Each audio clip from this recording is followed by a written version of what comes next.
So I'm sitting there and I'm watching this, and it's so important to understand what these news stations and what media is trying to do.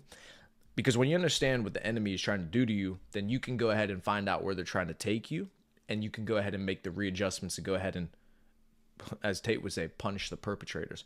Go ahead and make the decisions, make the moves that are going to be able to put you in a situation where you can defeat these people who are trying to lie to you. So what did I notice?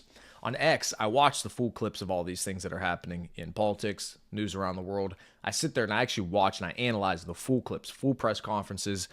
They're not everything I watch full, because I don't want any context removed from what I'm watching, so I understand what's actually happening. I would watch all these full videos on X, and then I would see it on this David Muir show last night, and a couple other days that I was spending some time with her. The way that they clip things and remove context should be illegal. That's how deceptive it is, and that's why they're actually getting into a bunch of lawsuits right now for doing that. It is outrageous. I'll give you one example. Bobby Kennedy, when he got approved to be the health director, whatever. So he's doing a speech in the Oval Office. In his speech, he goes, "So many people told me that you can't trust President Trump with anything. But since he got elected as president, so you can probably imagine where they cut it. Since he got elected as president, he's delivered on every single promise based off of a handshake deal. Everything he's done, building him up, saying how Trump, everything he said he was going to do, he did it." Okay, we get to David Muir, ABC News. They play the clip. The only portion of that speech that they play for Bobby Kennedy, "So many people told me you can't trust Trump with anything." Cut. Well, that's not what the clip was. That's not what he said. I know. So that's just one example of what I noticed when I watched the full things compared to what these clips are. It is so outrageous the way that they take out context. But I'll let you comment on that if you have something. Yeah, I mean, you see, there's a big lawsuit with CBS News right now. I believe Trump is suing them because of what they did with the Kamala Harris interview on their network. Ask her a pretty simple question. She rambled on for like 5 to 7 minutes, not making any sense. What they do, they took that whole 5 to 7 minutes she was talking and cut it down into 2 sentences and made it sound good and made it sound like a correct answer when her actual answer was completely different. So yeah, it's just different stuff like that. And with the bad news bear, ABC News, I think people do start to see how kind of like it's just a show. At the end of the day, all it is a TV show. It's propaganda. They're trying to sway you to think certain ways about different ideas. And honestly, I don't really, there's probably a good amount of people that watch it, but I don't know how many people actually are just like you said, because we could see different things on social media, and I don't think many people take the news as bond anymore. A lot of people would watch the news and be like, okay, that's what happened. But now you see the news, you're like, you kind of get what happened, but like you said there, like it's missing context and it's just fear mongering most of the time about different stuff. Exactly. Fear mongering is correct. Everything's negative on the news, I noticed too. Everything's negative. And you wonder why people have these bad mindsets, they're depressed, because all the information that they consume, at least on these mainstream media channels, is negativity. And so then they get into this trap of thinking negative about everything. Where's the positivity? Where's the good things? Where's the motivation? Well, that's not what they want you to do. So, one other example, just because so I started talking to my mother about this. The reason it's so good to watch these TV news channels every once in a while is because our generation and younger generations understand that the news is on social media. The news is the news channels on TV aren't, they're not truthful. It's important to see how the older generations, though, see what's happening in the world, because that is their news still. They still consume their information that way, which Yeah. is important to see, because now you have to you have to understand how they're seeing the world, what lens they're seeing it through. So last night they were talking about Putin and Trump sitting down to make this peace deal, and David Muir, of course, somehow is trying to spin how Trump trying to end a war in Ukraine is bad, right? I mean, talk about the lunacy. This guy's talking about saving people's lives and stopping a war from continuing on, and they still want to criticize him. What? War. He's saying stop the war. No, bad. Insanity. So They go Trump.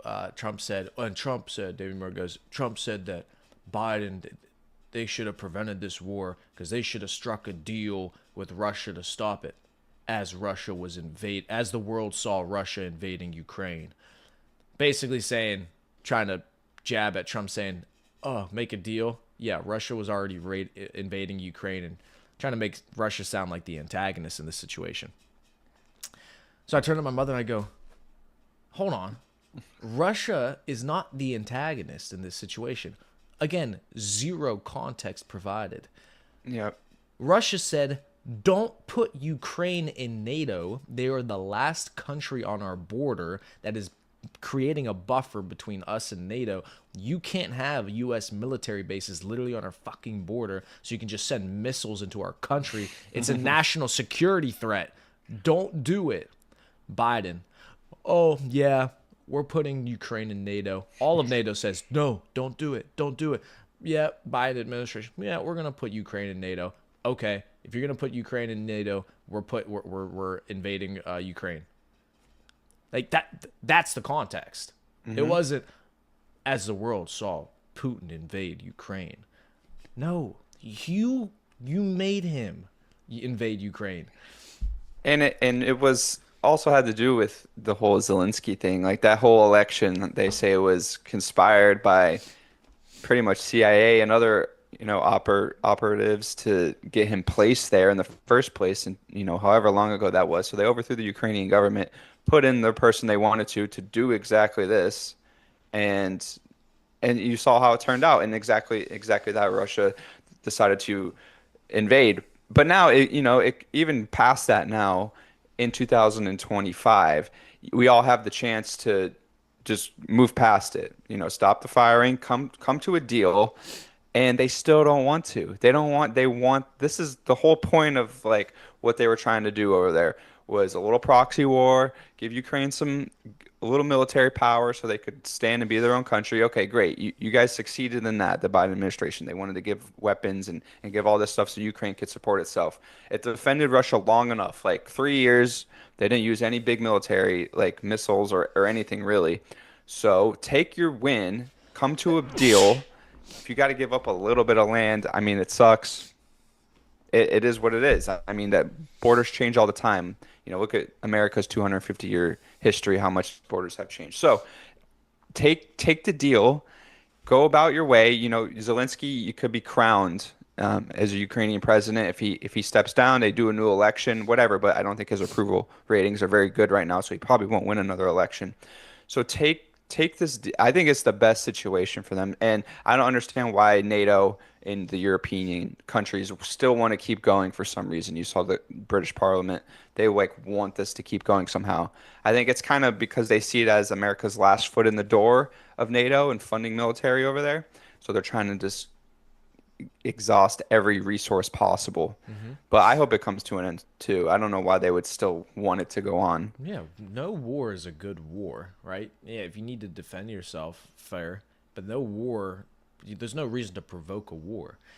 The reason that administration wanted to do the war as well is because there's so much money involved, or there's so much money to be made in Ukraine, all the natural resources. That's why they want to keep it on the West. That's why they don't want Russia to be able to take over it.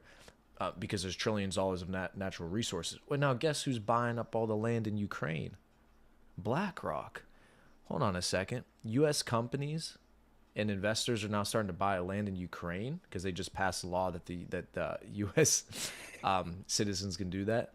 Isn't that interesting? I wonder if that had anything to do with the war. Yeah, I wonder if it had anything to do with that. What was his name? Hunter, that Hunter guy that was on the board of directors at a big natural gas energy company. Interesting. What that had to do with Ukraine, right? They were doing, Huh. yeah. I wonder if that had anything to do with it. Right.